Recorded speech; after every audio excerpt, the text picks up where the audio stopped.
कोंडागांव जिले के सभी थानों में शांति समिति की बैठकों के बाद आज जिले के पुलिस अधीक्षक दिव्यांग पटेल ने होली की सुरक्षा व्यवस्था का जायजा लेते हुए पुलिस के सभी अधिकारी एवं जवानों को होली पर्व के दौरान महत्वपूर्ण ड्यूटी पर तैनात किया। 17 मार्च को फरसगांव पुलिस अनुविभागीय अधिकारी मणिशंकर चंद्रा अधिकारी एवं पुलिस बल के साथ नगर के थाना से पेट्रोलिंग की शुरुआत कर नगर के मुख्य मार्ग से होते हुए वार्डों में फ्लैग मार्च किया।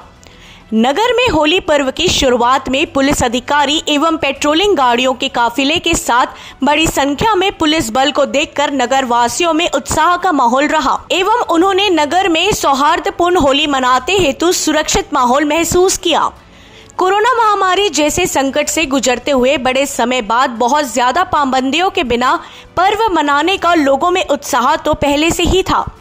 परंतु पुलिस की चाक चौबंद व्यवस्था देखकर उनकी खुशी कई गुना बढ़ गई।